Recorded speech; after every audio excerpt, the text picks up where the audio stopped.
We're in this month of looking at the basic chapters, the first 4 chapters in the Science of Mind textbook written by Ernest Holmes, our founder. And so I'm going to start right off letting you know that you know life's good when you wake up on a weekday and you say, oh, I feel good, yada, yada, yada, yada. And you know that life is even better than good when you do that and your loved one sings, like I knew that I would. And it's all about that I. So let me change the you know life's good to I know life's good when I wake up like that. You may be sitting there thinking, really? Because I don't want you waking up near me singing songs. Or singing a song is not the first thing I would enjoy first thing in the morning. You may be more of a mindset of waking up and just lying there knowing I don't have anything I have to do today. Or excited about what you are going to do today. Or looking forward to that first cup of coffee where you can just sit there and enjoy the peace. Or maybe you'll just like to get up and brush your teeth, and then you're like, life is good, I still have my own teeth, and my mouth feels refreshed from the night. Whatever it is, we all know it. We all know what it is for us that I say life is good when. So, we have the series, and last week we did the thing itself. If you want to see it, it is on YouTube. It's on our center site. This week is the way it works. Next week, what it does. And the following week is how to use it. But in truth, they're all for one idea. You aren't doing one without the other, although you're doing any one you do, you are doing the others. So today we're looking at the way it works. So, Reverend David, how does it work? Well, there's a challenging question. Of course, quite often in Science of Mind and New Thought and old Einstein and so on, we have to look at what do we mean by that, what that word means actually. So what it means to work. I think sometimes we get caught up on words, and that idea of works is one that kind of triggers some things for me. It means like, what do I have to do?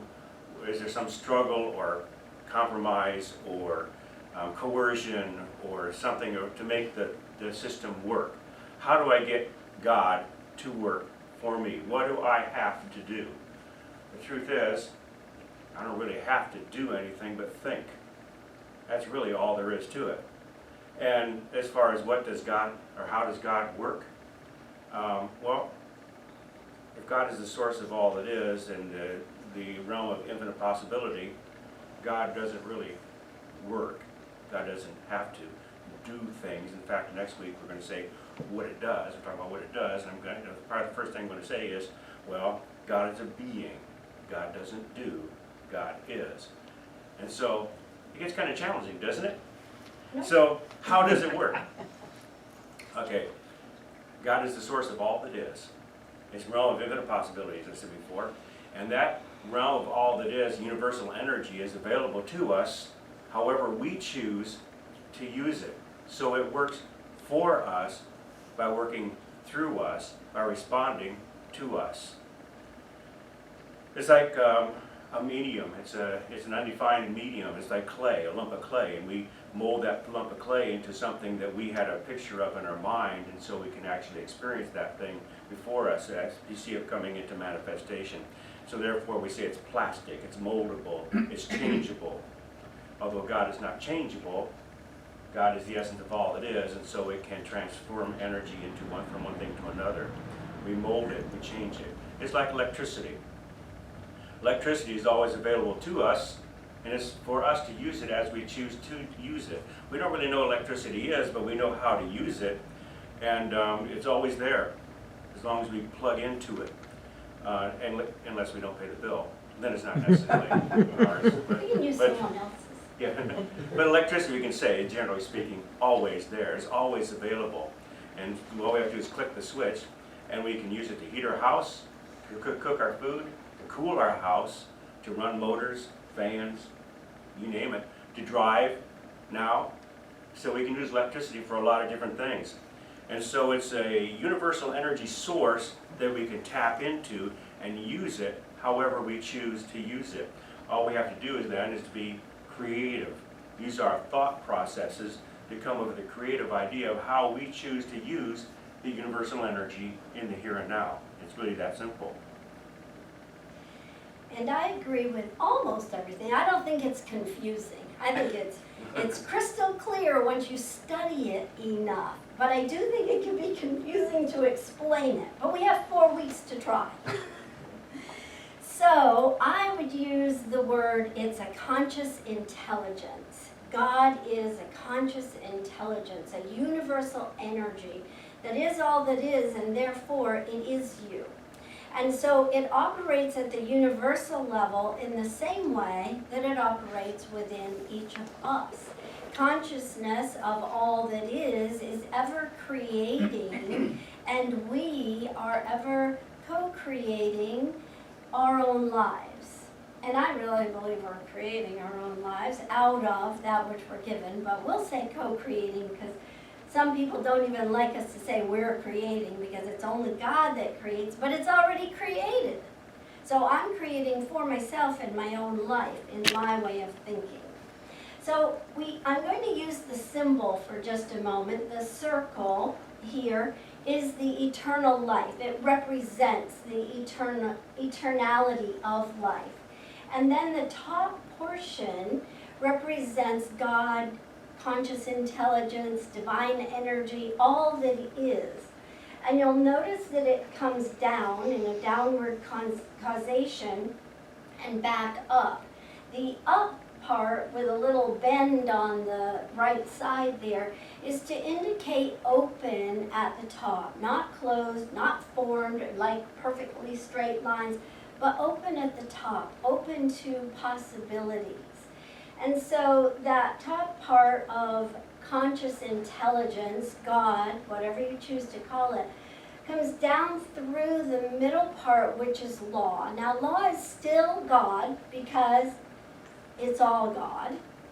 And law is that part that does whatever it's told. Whatever we put into our thinking, law is going to say yes.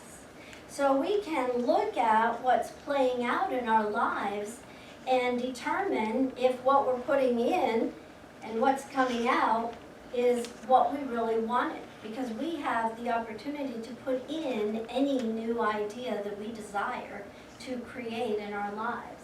So it comes through the law that says yes, and the bottom portion of the circle represents the demonstration or form. You and I are a part of that bottom part, although we're really a part of all of it because we're a part of God. So we look at the symbol in that way, and I mentioned that in the universal wholeness of all God is, we can be here or not. And Donna kind of mentioned that Einstein talked about that also. We're deciding whether we're going to be here or not by how we play out this thing called life and create forms around us. But the creative energy, or all that is, the universal divine intelligence, is and always will be. So I mentioned the middle part as law, and we often call law principles. And principles are ideas that Donna also mentioned in hers, like magnetism, and anything that is provable, that you can prove. And that's pretty much most anything in your life that you can prove by creating a thought that aligns with the law that says yes to it. Now, the thing is that Ernest Holmes said that our thought and emotion is the use we make, consciously or unconsciously, of the thing that is the cause of everything. So God, or all that is, we place our thought into that universal idea, and it says yes to it. Donna also mentioned Einstein talking about love. In Science of Mind, one of my favorite ideas for how is God love is self-givingness. God has already given everything that is. There is nothing that you or I could ever hope for or want or need that isn't already fully present in the mind of God. That's because God as love is the self-givingness of life itself. So I also thought that it was important to realize that we don't get to just make up a principle. Principles are ideas. In Science of Mind, we have a class that we're going to be teaching starting soon called Foundations. And it shares basic principles of life. We don't get to say, well, I want to change the principle and make up this new one because I want the world to be like this. No, there are principles of life, and what we do is align our thought with the ideas of law and principle that are already and manifest for us. And principles or laws are God ordained. Principles always work, and they work as we work them. I like to look at laws and principles in terms of laws of nature, and realizing that it's something that's always around us, and it's something we're immersed in, but we have to figure out how to use it. And we can disobey the law if we want, and quite often when we do, things don't turn out as we would expect or would like them to. But when we follow the law, miraculous, yes, everything's a miracle. Miraculous things happen. I've been kind of, this past week, being kind of retrospective. Is that the right word? Yeah, retrospective. Looking at my life. As my birthday was 2 days ago, I quite often at this time look back in my life and see where I was a few years ago, or when I was a child, or when I was growing up, or when I was a young adult, and so on. And I constantly find myself saying this phrase, I know I've told you before, I can't believe I used to believe that. And this thing comes up over and over and over again. When I've had good things happen in my life, good finances, good health, good relationships, I'm always happy about those things. When things don't always go in that direction, and I look at it and kind of analyze why they weren't exactly the way I like them to be, I go and look at myself and say, ooh, I can't believe I used to believe that. I can't believe that I used to believe that money was scarce and I had to work so hard to get it. I can't believe that relationships are something that other people had and I didn't really have one, and this is as good as it gets. I can't believe I used to believe that. That was pre-me though, right? Yes, it was. I knew that, or I wouldn't have asked. Now everything is perfect. And you believe that? Yes, no it is. I can't believe I used to believe that. And so I keep thinking, okay, all these things happened in the past when I used to have negative thinking, and stinking thinking and stinking things happened to me as according to those stinking thoughts. And it's kind of funny, this past week, well actually on Friday, on my birthday, I was helping our daughter move into her new home. And she says, you know, it's your birthday and you've been helping me so much, and so I'd like to have your mom over for dinner in my new home. I said, well, that sounds great. She said, what would you like to have? And I thought, it's your birthday, you can have anything you want. And I'm thinking, okay, she just moved in, she hasn't been grocery shopping yet. And I look in the pantry and there's really not much there. I look in the fridge and there's nothing there but water. And I said, well, gosh, I can't think of anything, and I think we're going to have to go grocery shopping or something. And it reminded me of the days back when my kids were real little. I used to go to the pantry and open the pantry and say, I don't know what to make. My kids were sitting at the table, they'd always giggle because it's kind of a thing that we did, a ritual that we did every night. And then I'd go to the fridge and open the fridge and go, I don't know what to make. And they would giggle. And my state of mind at the time was, whatever is in the pantry is what we're going to have for dinner. Or whatever I can combine that with whatever's in the fridge, we're going to have for dinner. My idea of what are we able to eat was a result of what is physically available to me in the here and now, in this very moment. Didn't think beyond that. Pantry, refrigerator, the boxes. I wasn't really able to see outside the box. So I told my daughter, I said, well, I really don't know. What are the possibilities? She goes, what do you mean? She pulls out her phone and she looks up and she's looking. Well, we can have Italian, we can have Mexican, we can have Chinese, whatever. She's going down the list, whatever you want. I'll just have it delivered right to the door. All you have to do is open the door and accept it. And I was thinking, wow, that's thinking outside the box, isn't it? Yeah. And I realized, Abundance. yeah, and so I realized the whole thing that we're talking about here is the idea of knowing that we live in an abundant universe and everything is available to us to the level that we rise our consciousness to be able to receive it. All I have to do is walk to the door and say, thank you. And she already paid for it. So life is really good. It's really just that simple.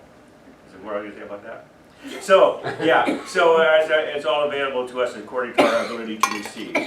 It works for us by working through us, and it works through us as it moves to us, and as it moves to us and through us, it goes out to others, and so it's moving through us as us into the world. And so therefore I'm able to receive it, and then let it transform itself through me, universal energy, and back into the world for everybody else. But at the same time, you're all doing exactly the same thing. You're holding thoughts and beliefs and ideas and letting those things flow through you, to you, as you, to me, so that I get to see the combination of all those God possibilities bouncing together and working together. That's how it works. So it does work. I guess. So are you ready to receive? Are we open? Oh, that didn't sound like you were. Are you ready to receive? Yes. Oh, you can do better than that. Are you ready to receive? Yes. Yes, I heard that one. Okay, so let's look at some of the hows we can receive. One is you have to get real clear with what's your why. I have a friend that recently wrote an article about what's your why. And so my biggest why, I have some subtitles, but my biggest why is spirituality. You get to decide what your why is. What is your purpose? Why are you really here? What do you want to share with the world? What makes you feel good? Yada, yada, yada. And I know I'm not saying that word right, but that's the one I chose to use. So in that spirituality, I am forever looking at what my consciousness is creating around me. First, the subtitles would be, for me, family, service, and community. So are my relationships with those in my family, those that I am in service with, those in my community, are those relationships of the spiritual idea of love, loving kindness? Are they plentiful? Are they peaceful? Do they make me feel good when I wake up in the morning? And if it does, then my why is perfectly working. God is working through me to create what I desire. So it's really important to get real clear with your why. Ernest Holmes says, he doesn't call it the why, but he says be very direct with your thinking. Be specific, be precise, and be definite. Because the way it works is as you. Ernest Holmes says the realization that God is universal and that as much as any individual is able to incorporate into his life or her life is his or hers to use, is what constitutes the science of mind and spirit. So he's boiling down the entire process, the entire philosophy of science of mind and spirit to this very concept that we're talking about, that we live in an unlimited universe and that we're able to receive it to the extent that we can incorporate the good of the universe into our individual lives. He says, we can only see it by looking at it through our own eyes. Hence, we shall find a better God when we shall arrive at the higher standard for man. If you want to have a better God, you know, if your God's not letting you do the things that you want to do, maybe you need to find a better God. Or if you feel that God is being limiting to you, all you have to do is change your concept of who you are. First of all, I guess you have to change your concept of what God is in the first place, but then you have to change your concept of who you are and your relationship to that essence that you call God, and realize that I have to notch it up a little bit on my end if I'm wanting to receive more or better. Holmes says, if we say we can only experience a little good, then we shall experience but a little good. But if we say with Emerson, there is no great and no small to the soul that maketh all, then we may experience a greater good because we have conceived it. We have to conceive the idea and then believe the idea. So the way I see it is, if we can conceive it, then we can receive it. And we can receive it because we believe it, and when we believe it, we can be it. It's just that simple. And when we're doing this, we're not ever changing God, because God is already all that is. All we're doing is shifting a thought within our own consciousness so that we are attracting into our lives that which is our why, that which is our purpose, that which makes us feel good, that which we desire. Last week I spoke a bit about freedom, and that's another one that might be confusing to explain, but when you feel it, you know you feel it. And once you feel it, you can return to it because you know what you were doing to create it. Ernest Holmes says, in our ignorance of the truth, we have misused the highest power we possess. And this power is so incredibly great, and right where we are in every given moment, no matter what's going on.